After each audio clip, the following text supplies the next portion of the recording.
Welcome back to the Men's Media Network.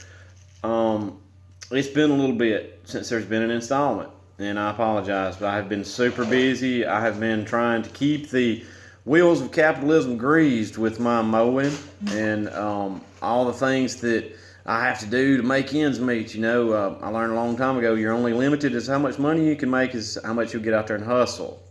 So I've been pretty wrapped up, and there has been some more trouble with the entranceway to the colonoscopy of Alabama. Walker County's been at it again. They through some underhanded tomfoolery have been trying to annex Berry, Alabama, and the civic leaders, the local mayors, councilmen, county seat guys, they come to me and they needed some wisdom on it. And I told them, the old story that I heard when I was a kid. Fayette County mythology has it that the devil climbed up on that big hill behind Bowley Springs, and he looked down and he said, "I think I'm going to go down there and stir up some mischief." Well, he picked up his rifle and he looked through his scope down there at Berry and he said, "No, looks like everything's going my way." And he left Berry alone. Well, that's kind of where I landed on this issue.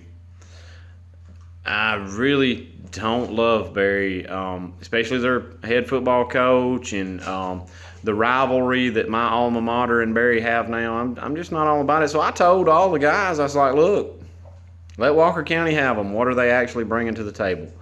And, some were worried about Walker County immigrants coming into our city. And I was like, well, they're already here. They just don't stay long. They make their drops, get their money, and they leave usually. They don't stay in Fayette County. So, there is that. There is that, and we're okay with it. It's all good. We let them go. And so I kind of swept that away. But today I want to talk about something. So many people will come to me and they'll say, "Chris, is this a sport?" And it'll be, something that may be borderline. It'll be something that it's open for debate to realize if it's a sport or not. And here's where I fall on it: the amount of testosterone involved. So much of this network is based purely upon testosterone.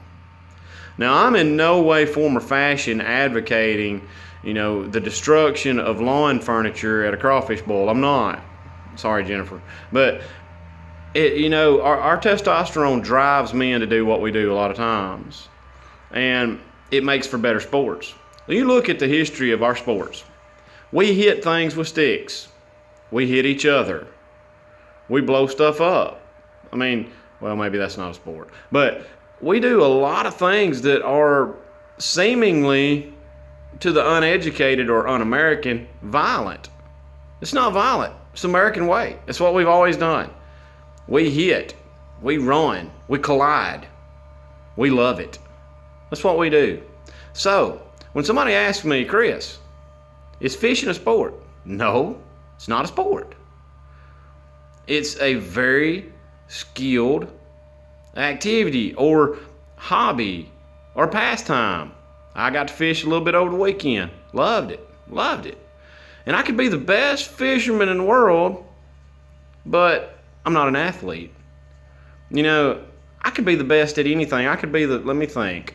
What is Chris? Chris, I could be the most fertile person in the world, okay? I could be the most fertile person in the world, okay? And I don't want to be a hero. I'm not out here selling my jerseys because I'm fertile, because I got a lot of kids. Really, basically, all that means is that I have to cook 12 eggs when I go to, fix breakfast for supper. So, I'm not saying put people on a pedestal because they're good at something, which would bring me to golf. Okay, the guy that can hit the ball 250 yards down the fairway, green, whatever it is, and land close to the hole is very skilled. That person is very skilled. But is that a sport? Probably not. Not enough testosterone. Because I would lean more toward the guy that can take his .308 rifle and hit a milk jug at 500 yards being as skilled or more than the guy with a golf club. Both are using very technologically advanced tools of their trade. The golf clubs now are crazy expensive and very reflective of the ball or whatever when it hits it. So equipment comes into that. But who's more skilled?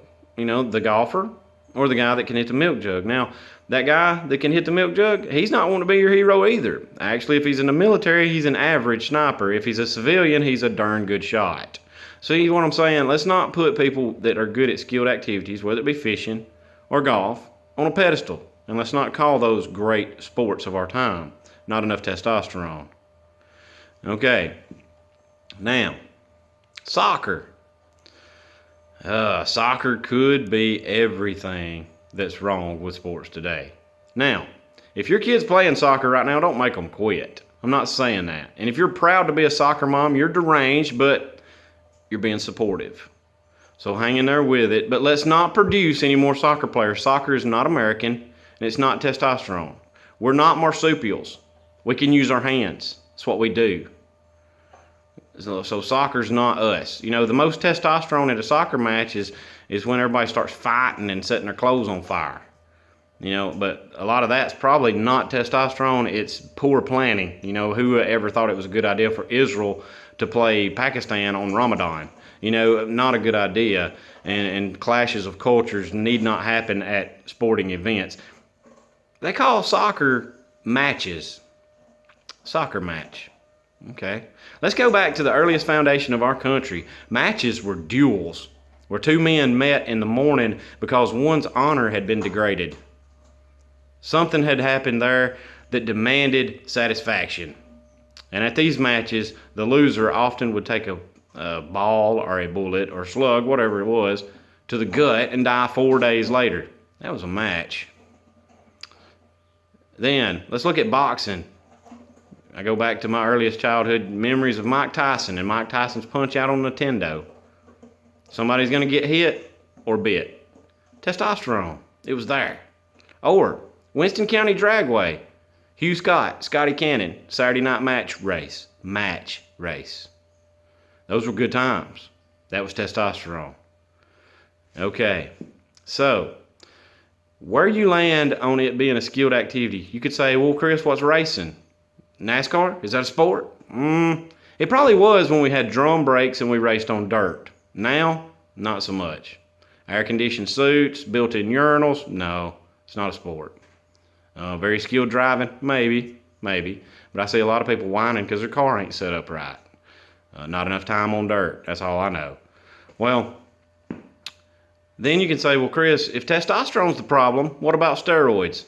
You know what? I'm all for steroids. If steroids makes a better ball game, let them juice it. Juice it. More testosterone. Harder hits. Better catches. Let's see what the human potential possibly can be. And I know this is opening up the gateway to the designated hitter, and I'm not getting in there. I'm not touching it. But I say this. Let's see what the human body possibly can do. Let's use steroids. Let's let them go as far as they possibly can. I want to see a 74-yard field goal. Well, I do. Steroids. Let's do it. And a lot of you are going to say, well, Chris, that's not fair to Shoeless Joe Jackson because he didn't have the steroids that Kevin Costner had. Well, there is that. Well, let's just keep different record books or something. But it'd make a better sporting event. And you say, well, what are we teaching our kids? Well, when we use steroids, let's go ahead and admit that there's going to be this problem and this problem and this problem caused by those steroids. Do you do that when you tell your kids not to be a coal miner because they're breathing in coal dust? Now, I know a lot of guys that are in the coal mines and that whole lifetime health card's kind of going away and all that. There's potential risk to being a coal miner is what I'm saying. Potential athlete, make your money. Make your money. But know the risks and put on a better show. That's where I am with it all. So, let's keep testosterone in sports. Let's not try to be another country, a Pakistan or Afghanistan or a World Cup or none of that. And let's not call our fishing a sport. I've been to coon hunts where I did feel like I had been through a marathon when I got home. Hills, hollers, swamps, being lost, light going out.